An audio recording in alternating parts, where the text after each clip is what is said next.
صن بلوك مصري ب5 فلاتر حماية، كمان بيتجدد كل 3 ساعات مش ساعتين، سريع الامتصاص وبيحسن من شكل مسام البشرة، مقاوم للمية ومش بيجير أو بيدهن خالص، مناسب لكل أنواع البشرة وكمان الدهنية والمختلطة والحساسة. يلا بينا مع بعض نشوف ريفيو عن صن بلوك كوزمو ايبي، وهل هو فعلا بيعمل كل الحاجات الحلوة دي للبشرة؟ يلا بينا.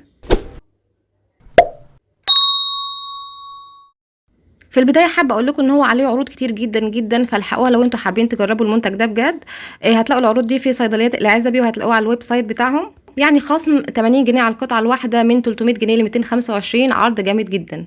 بالنسبه بقى لانواع السان بلوك او سان سكرين كوزمو ابي، هو بينزل منه 4 انواع، في منه الجل وفي منه تنتد ملون فاتح وفي ملون غامق وفي كمان بخاخ لوشن. وهقول لكم دلوقتي على مكوناته كده بسرعه قبل ما اقول لكم عن تجربتي عنه.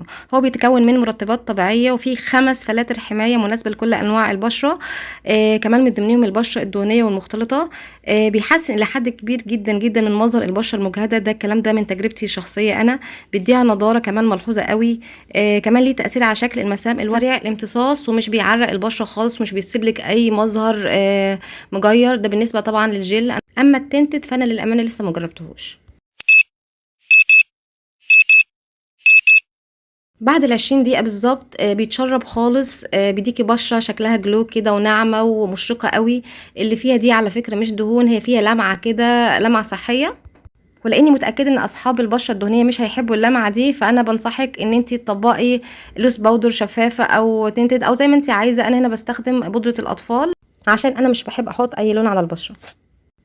اما بقى بالنسبه لدرجه حمايته فهي حلوه جدا جدا فعلا، مش هتحتاج ان انت تكرريه او تجدديه الا بعد 3 ساعات. طبعا ده لو انت في ظروف طقس عاديه، شمس صيف اوكي، بس مش رطب قوي، مش درجه حراره فوق ال40 وكده. اما بقى في المصايف لو انتي بتنزلي البحر كتير هتجدديه بعد ما تطلعي من البحر كل ساعة عشان تضمني ان انتي ما تسمريش. غير كده طبقيه عادي، جدديه كل ساعتين عشان شمس المصيف الى حد ما بتكون قوية وبيكون لها تأثير على اسمرار البشرة. لو انتوا لسه مكملين معايا لغاية دلوقتي في الفيديو ما تنسوش تحطوا لايك وتشتركوا في القناة عشان كل جديد هيوصلكم باستمرار. اشوفكم على خير في فيديو جديد، والسلام عليكم ورحمة الله وبركاته.